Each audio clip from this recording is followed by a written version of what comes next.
आप देखते रहें कायदा कानून।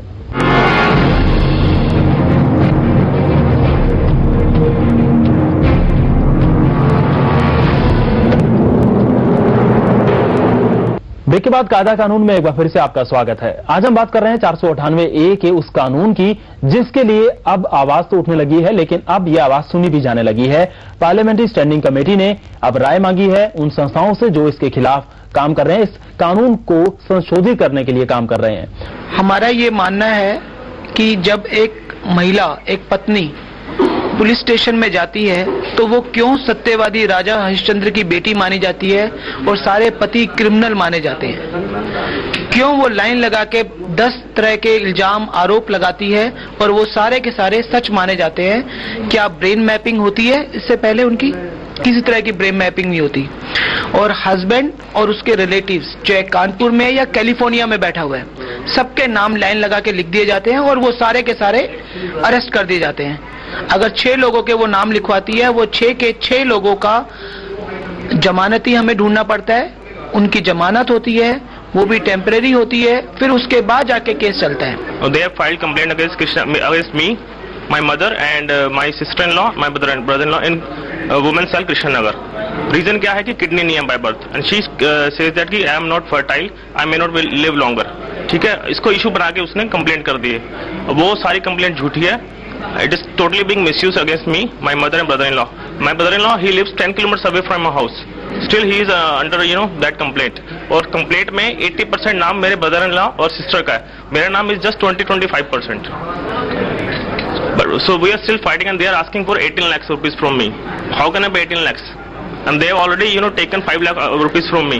498A डोमेस्टिक वायलेंस वगैरह, इसका ये assumption है कि जो वुमेन है वो झूठ नहीं बोल सकती है, क्योंकि इन 498A में उसको कोई प्रूफ देने की जरूरत नहीं है, कुछ भी सबमिशन देने की जरूरत नहीं है। और जो आदमी है उसे प्रूव करना है कि वो इनोसेंट है। वो 7 साल तक लटका रहेगा, हैरेसमेंट होगी, पुलिस लड़की को फेवर करेगी, हर तरीके का हर तरीके का हैरेसमेंट होगा। अगर लॉ बायस्ड होगा तो जिसके फेवर में वो बायस्ड है तो वो हमेशा यूज करेगा, चाहे आदमी हो चाहे औरत हो। एक चीज ये है कि अगर आपके ऊपर केस हो जाए, don't keep your wife, don't think of the relation again, this I will say, because एक बार आप फंस चुके हैं और दोबारा जो है और डीपली फंस सकते हैं, तो और उसका कोई रिलीफ भी नहीं है। Indian courts are helpless. मान लीजिए आज आपकी बहू आ जाती है और वो आपके पैर पकड़ कर कहती है कि मैं सब कुछ मानने को तैयार हूं और घर फिर से बसाने को तैयार हूं, आप वो बात को कैसे लेंगी? क्या आप बिल्कुल उसे मान लेंगे या आप ये भी चाहेंगे कि कानून साथ बदले भी सही, जिसकी वजह से आपको अब तक इतना दुख उठाना पड़ा है? बिल्कुल विश्वास हमारा उठ गया है। जितने हमने आगे काम उसको दिए, बातें उसकी मानिया ना, एक बात नहीं सच्ची निकली। बिल्कुल विश्वास हमारा उठ गया है जी। कानून में 2 अलग अलग धारा नहीं होनी चाहिए। जो गलती करता है उसको सजा मिलनी चाहिए जी, और जो बेकसूर को सजा नहीं होनी चाहिए। ये नाइंसाफी हो रही है। और अगर ये थोड़ी सी भी उनको छूट हो कि आप जी सच झूठ का पता लगा फिर एक्शन करो, तो मेरा ख्याल है कि ये इस मामले में काफी कुछ सुधार हो सकता है जी। सन 2008 में आईपीसी 498A के तहत 1,05,809 केस दर्ज किए गए। इसका मतलब प्रति 4.90 मिनट पर एक केस दर्ज हुआ। सन 2008 में 498A के तहत 1,64,841 लोग गिरफ्तार किए गए, यानी प्रति 3.19 मिनट पर एक व्यक्ति गिरफ्तार हुआ। सन 2008 में 498A के तहत गिरफ्तार हुए पुरुषों की संख्या थी 1,27,492, यानी प्रति 4.12 मिनट पर एक पुरुष गिरफ्तार होता रहा। इसी वर्ष 37,669 महिलाएं 498A के तहत गिरफ्तार हुई, यानी कि प्रत्येक 14.07 मिनट पर एक महिला गिरफ्तार होती रही। सन 2008 में 498A के तहत 302 बच्चे भी गिरफ्तार हुए। तकरीबन रोज एक मासूम भी गिरफ्तार होता रहा। 498A के तहत सन 2008 में ही 3,500 बुजुर्ग गिरफ्तार किए गए, यानी कि प्रति 2.5 घंटे में एक वृद्ध गिरफ्तार होते रहे। सन 2008 में 8,544 पतियों ने आत्महत्या की, यानी कि हर 6.52 मिनट पर एक पति ने अपनी जान दे दी। आपको भी जाना पड़ा होगा NCW वगैरह जरूर, जैसे उन्होंने कंप्लेंट की थी, या कभी अदालत के चक्कर या कानून पुलिस के चक्कर, वहां पर कैसा रहता है उनका जवाब, या कैसा उनका आपके प्रति? 2 वुमेन सेल में गए हैं जी। पहले द्वारका में डाला था, द्वारका में कुछ जिंदगी पेश चली, फिर उसने रोहिणी में डाल दिया, रोहिणी में भी उसका कुछ नहीं चला, मेडिटेशन में डाल दिया, मेडिटेशन में फेल हो गया, फिर ACB साहब से उसने क्यों रिक्वेस्ट की, वहां पे पेशी हुई हमारी, वहां पे वो बच्चे से मांगती है 10,000 मुझे दो, बेटे का खर्च हो, फलाना दो।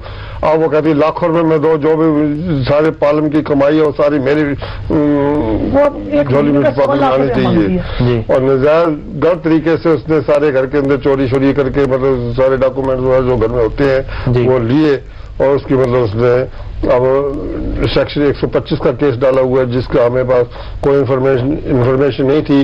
अब ये हफ्ता 10 दिन पहले रजिस्ट्री आई थी, बेटा अलग रह रहा है, 1.5-2 साल से अलग मकान में रह रहा है, हम अलग रह रहे हैं, वो अपने मायके में रह रही है और नजायज फायदा उठा रही है। उसका बाप कहता है मैं चक्की पे सोऊंगा, फलाना करूंगा, ढींगना करूंगा। बदमाशियों से लड़कियों के घर नहीं बसते। So I request the government to change this law immediately with immediate effect and make some provisions in the law that so that girls' family is also convicted. जो पहला डिमांड है तो पहले छोड़ दो, जब बाद में तो अपनी शादी को तबाह करना है बच्चों के साथ, तो पहले छोड़ के खत्म करो, तो तकलीफ कहाँ है? शादी बाद में भी टूटनी है, पहले भी टूट रही है। और जिसको अपनी सोसाइटी को, अपने घर को, अपनी फैमिलियों को, अपने बच्चों को सबको तबाह करने के बाद अगर एक औरत अपनी जिद के पीछे अपना सब कुछ तबाह कर दे, कहाँ का इंसाफ है? जो प्रोसेस है बेल तक पहुंचने के लिए, कभी आप अगर उसमें से गुजर के देखें तो शायद उसके बाद आपको उसको ये नहीं पूछेंगे कि आप इसका मिसयूज हो रहा है या नहीं हो रहा है। कोई कोर्ट में जाओ, वहां पे वो जज आपकी पढ़ता है, ना पढ़ने का बॉदर करता है, बॉदर भी ना करे पढ़ती है, कहते जी इस लड़की को 5 लाख रुपए दे दो, कंडीशन लगाई 25 लाख रुपए की, 25 लाख रुपए दे दो, बेल दे दो। नहीं, बेल के लिए 25 लाख रुपए किस वजह से? कौन सा धारा, कौन सी कानून कहता है कि 25 लाख रुपए बेल के लिए दे दो? 5 लाख रुपए दे दो, लाख रुपए दे दो, 2 लाख रुपए दे दो। क्यों? क्योंकि वो लड़की और उसके माँ बाप वहां पे जाके तमाशा कर रहे हैं, कोर्ट में वहां पे रोना धोना कर रहे हैं, अपने कपड़े फाड़ रहे हैं। आप एक इनोसेंट औरत की तर्ज पर 9 क्रिमिनल औरतों को अगर पैसा दिलाएंगे तो आप समाज के साथ न्याय नहीं करेंगे। आप उस एक औरत को न्याय देने के लिए 9 आदमियों के साथ अन्याय करेंगे, और आप उन आदमियों को कहेंगे कि सॉरी 10 में से 1 तो सच्ची थी, इसलिए आप जो 9 में दोषी थी उसके से शादी करने के जिम्मेदार हैं, इसलिए आप जेल जाइए या पैसे निकालिए 5 लाख, 10 लाख, 15 लाख। तो ये मेरे ख्याल जायज नहीं है।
लड़के वाले तो कहते हैं लड़के को जन्म दे ही ना, यानी कि आज की स्थिति ये हो गई है कि आज लड़के को जन्म देना, लड़के को जन्म देना ही बेकार है।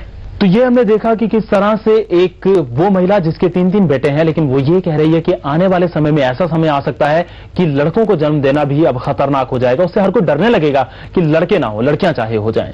समाज का एक वर्ग जिसमें बच्चे, युवा, बुजुर्ग, स्त्री, पुरुष सभी हैं, दहेज उत्पीड़न कानून 498A के कहर को भोगने को मजबूर हैं। जब एक साथ इतनी आवाजें उठ रही हों, इतने परिवार प्रताड़ित हो रहे हों, राष्ट्र का सर्वोच्च न्यायालय, WHO, law commission, Malimath committee, CSR, कई उच्च न्यायालय मान चुके हैं कि दहेज उत्पीड़न कानून का बड़े पैमाने पर दुरुपयोग हो रहा है। तो इस बात को मान लेने में कतई ऐतराज नहीं होना चाहिए कि कानून में कमी है और इसमें निश्चित रूप से और जल्द से जल्द संशोधन होना चाहिए। पार्लियामेंट्री स्टैंडिंग कमेटी का इस मुद्दे पर NGO से विचार मांगा जाना एक स्वागत योग्य कदम है। बहुत बहुत शुक्रिया आप सबका। आप अगर कार्यक्रम कायदा कानून से जुड़ना चाहते हैं, कोई मुद्दा रखना चाहते हैं, अपनी राय या सलाह देना चाहते हैं, तो आप हमसे सीधा संपर्क कर सकते हैं। हमारा पता है kanun@t7news.com। आप हमें SMS भी कर सकते हैं। मैसेज करने के लिए मैसेज बॉक्स में जाइए और लिखिए क्यू, फिर अपनी राय, अपना सवाल या जो कुछ भी आप लिखना चाहते हो उसे लिखें और भेज दें 56000680 पर। तो आज के लिए हमारे कार्यक्रम में इतना ही। एक सहज, सरल और जागरूक जिंदगी के लिए देखते रहिए कार्यक्रम कायदा कानून। मुकेश कपिल और पूरी टीम को दीजिए इजाजत। नमस्कार।